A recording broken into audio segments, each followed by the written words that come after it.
A block on my motherfucking phone tomorrow, Vet. All right, Jody, damn. Stupid ass, Shit, man. I can't believe you. What the fuck you doing? Sitting on the phone telling them all my personal business? He on the phone talking about, yeah, I know you still living with your mama. I don't want Welcome to True Crime Intel. I'm Williams, and tonight I bring you a story so twisted and shocking that it will leave you questioning everything you thought you knew about betrayal and trust. In this video, we dive deep into the heart of a cold-blooded murder, exploring the dark secrets behind a seemingly ordinary life, and revealing how those closest to you can sometimes hide the deadliest secrets. Stay tuned, hit that like button, and subscribe if you haven't already, because what you're about to hear is a journey into the unknown, a tale of suspense and heartbreak that you won't want to miss. Some more details are coming out about the weekend murder of an Eastern Carolina man. Quinton Gray was found dead at his home on Sweet Amy Lane, southwest of Kinston, just before midnight on Sunday. Lenoir County deputies say the 30-year-old man had been shot multiple times.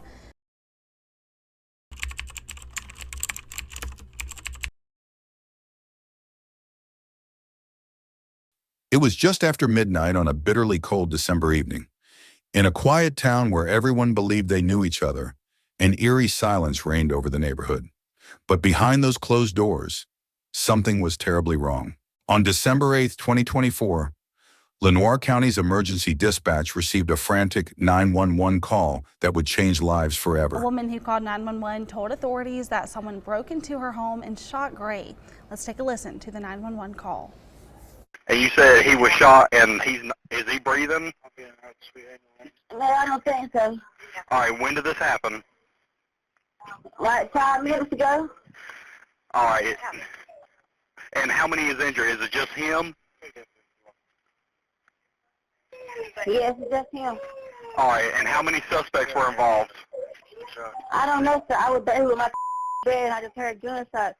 All right. I put him under the bed. Where is that suspect at now? Do you know? No, sir. The trembling voice on the other end belonged to 26-year-old Nyasia Perkins, who struggled to form words between gasps for breath. She claimed that a man had been shot in his own home, and in the background, a child's cry could be heard, a chilling detail that set the stage for the horror to come. Nyasia explained that she had been asleep in her bed when the sharp sound of gunshots shattered the silence. In a desperate bid to protect her children, she hid them under the bed. Yet when first responders arrived, they found no signs of forced entry, no broken windows, no kicked-in doors, only the lifeless body of a man, meticulously arranged in the living room. This was no ordinary home invasion. Before we move deeper into the mystery, please take a moment to like and subscribe if you enjoy true crime stories. Your support helps us bring you more stories that expose hidden truths and keep you on the edge of your seat. The victim was Quinton Lee Gray, known in the music world by his stage name, Hoodrich Montana. At 30 years old, Quinton was not only a rising rapper, he was a devoted father, a dreamer with big plans, and a man determined to provide a better life for his two young sons, Gianni and Amiri. His body lay in the living room, shot multiple times, each detail arranged with an almost eerie precision. Before that fateful night, Quinton's life had been a mixture of hope, struggle, and relentless determination. Born and raised in the small town of Log Grange, North Carolina, he knew early on that the odds were against him. Life wasn't easy in a town where opportunities were few, but he refused to let his circumstances define him. Music became his escape, a way to tell his story and shine a light on the struggles of everyday people. His early life was marked by hardship, yet his passion for music gave him strength. In a world where every day was a battle, his words became his weapons. His lyrics spoke of dreams deferred, battles fought, and a future he dared to envision. His journey was not merely about chasing fame. It was about building a legacy for his sons, a legacy of hope, determination, and love.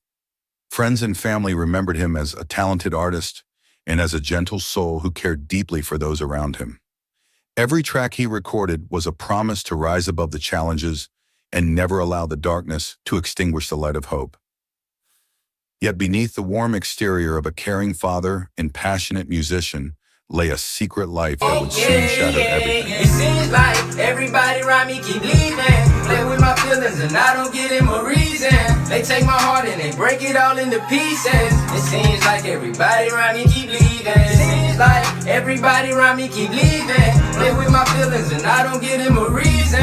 They take my heart and they break it all into pieces. It seems like everybody around me keep leaving. Lost someone so close to me, yeah, lately ain't been feeling right. This ain't how it's supposed to be. I go to sleep with chills at night. Don't know where my soul will be if I don't ever heal it right.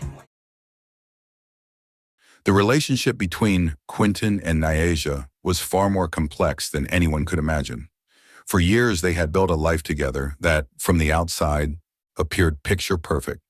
Their relationship was the kind many envied, filled with smiling photos, birthday celebrations, and promises of forever. However, behind this carefully constructed facade, cracks had begun to form. Nyasia, once seen as the supportive partner behind Quinton's dreams, began revealing subtle signs of discord. Friends started whispering about constant arguments, a growing tension, and moments when the truth behind those smiles simply did not add up. One neighbor recalled hearing raised voices through the thin walls of their home, while a close friend described Nyasia's grief as forced, as if she were merely playing a part rather than mourning a genuine loss. Gradually, the pieces of the puzzle began to come together. Investigators noted that while Quinton had his share of struggles, his dedication to his music and his children remained unwavering. He believed in the power of family and in working through problems. Yet, Nyasia appeared to have a different plan, one that would forever alter the course of their lives. As the investigation deepened, law enforcement began noticing disturbing inconsistencies in her story. Surveillance footage from the neighborhood captured odd movements that did not match her account, and during her 911 call, there were long pauses and hesitations that left more questions than answers. Picture the scene. A quiet home on Sweet Amy Lane that had been ordinary just hours before was now the setting for chaos. Quinton, a man known for his determination and his dreams, lay motionless on the living room floor. The bloodstains told a harrowing story of violence, yet there were no signs of forced entry. The investigation quickly transformed into a high-stakes game of cat and mouse as police deliberated whether they were dealing with a genuine home invasion or a meticulously planned murder. Forensic experts scrutinized every detail of the scene, and gradually every piece of evidence began to narrate a different story, a story that pointed to something calculated and sinister. Imagine officers entering the scene to find every detail arranged with chilling precision. There were no broken windows, no signs of struggle, only the lifeless body of a man whose dreams had been brutally extinguished. This was not a random act. It was a cold, calculated execution. Further deepening the mystery was the discovery that the murder weapon was missing, and there were no footprints or disturbances to indicate that the killer had hurriedly fled the scene. It was as if the murderer had been inside the house long enough to erase every trace of their presence. To understand what happened, it is essential to rewind and explore the relationship between Quinton and Nyasia. Through flashbacks, we learned that their relationship had grown increasingly turbulent over the years. While Quinton was fully committed to his music and his children, Nyasia appeared to be drifting away, harboring secrets behind a mask of sorrow and concern. Friends and family recalled instances when she seemed distracted, even when she was expected to be supportive. One friend remembered how Nyasia abruptly ended a conversation about their future, her eyes filled with anger and resentment, a stark contrast to the loving partner everyone had believed her to be. Then emerged the evidence that rocked the case: phone records and text messages between Nyasia and a man named Coley. Calvin, a co-worker with a violent past, had been seen in the vicinity just days before the murder. His name surfaced repeatedly during the investigation, and it soon became apparent that he was no random associate. With a history of violent incidents and a reputation for not backing down when challenged, Calvin's involvement added another layer of darkness to an already chilling case. Investigators discovered that Nyasia and Calvin had maintained contact both before and after the shooting. Their messages were short and cryptic, hinting at plans and conspiracies that extended far beyond what one might expect from a simple home invasion gone wrong. This was not the desperate act of a frightened woman. It was the calculated work of two individuals with a premeditated plan. As detectives dug deeper, they began piecing together a puzzle that spanned months of covert communication and carefully orchestrated events. Surveillance footage captured movements that contradicted Nyasia's account, and forensic reports confirmed that the gunshots were not random bursts of violence, but a deliberate, measured sequence. In one particularly shocking moment, detectives reviewed footage from a nearby security camera that showed a figure moving stealthily through the neighborhood just after midnight. The timing was too precise to be coincidental, and it led investigators to suspect that Nyasia had orchestrated every detail, using her home as the perfect stage for a murder that would shock the entire community. The investigation soon evolved into a high-stakes manhunt. Every phone call, every message, every shred of evidence pointed to a conspiracy that reached far beyond a mere domestic dispute. It became increasingly clear that Nyasia and Calvin had planned this from the start. They had set the stage for a murder that would not only claim the life of a beloved father and musician, but also send shockwaves through the tight-knit community of Lenoir County. One detective, speaking solemnly about the case, described it as a crime of passion that turned into something far more calculated than anyone could have ever imagined. His words carried the weight of tragedy and a chilling realization that sometimes those we trust the most can be the very ones who betray us. To truly grasp the unfolding of events, we must travel back and forth between that cold December night and the months leading up to it. The narrative unfolds with the immediate aftermath. The frantic 911 call, the chaotic arrival of first responders, and the eerie calm of a scene that had been painstakingly staged. Then we rewind to the mounting tension between Quinton and Nyasia, a relationship slowly crumbling under the weight of unspoken resentments. Friends recalled heated arguments whispered in hushed tones, and family members remembered subtle moments, a misplaced glance or a pause before answering, that, in hindsight, hinted at the dark future that was unfolding. Neighbors described the quiet streets of Lenoir County as places where nothing extraordinary ever happened, until that fateful night. Some recalled hearing muffled voices, while others remembered the eerie silence that fell over the neighborhood when the emergency lights flashed. One retired schoolteacher even recalled seeing a car slowly creeping away from the house in the dead of night, a testimony that added another layer of suspicion. Was that vehicle a getaway car? And if so, who was behind the wheel? Interviews with those closest to Quinton painted a picture of profound emotional pain. His best friend, a lifelong companion from their early days in Log Grange, broke down when speaking about the loss. Quinton was a fighter, he recalled, his voice trembling with grief. He gave everything for his kids. I can't believe someone would do this to him. These personal accounts serve as a reminder that behind every headline, behind every crime scene, there was a real person, a man filled with dreams, hopes, and an abundance of love for his family. His tragic end left a void not only in the lives of his children, but in an entire community that celebrated his talent and admired his resilience. In stark contrast, witnesses described Nyasia's behavior in the days following the murder as oddly composed. Instead of exhibiting raw, unfiltered grief, she appeared almost rehearsed, her social media posts shifting rapidly from heartfelt tributes to stark declarations of control over the memorial arrangements. This transformation left many questioning whether her mourning was genuine or merely a mask to hide a far darker truth. As investigators continued to compile evidence, every new detail brought them closer to a stunning conclusion. Phone records revealed that Nyasia had been in secret contact with Calvin Coley, a man with a troubled past and the capability to carry out a violent act. Their brief, chilling messages hinted at plans and conspiracies that pointed unmistakably to a premeditated plot. Forensic evidence further solidified the case. The precise angles of the gunshots, the controlled manner in which Quinton was killed, and the complete absence of any signs of a struggle all pointed to a methodical execution planned down to the last detail. In early January 2025, the courtroom in Lenoir County became the stage for one of the most dramatic trials in the town's history. Nyasia Perkins and Calvin Coley were led into the courtroom in handcuffs, their expressions blank and composed.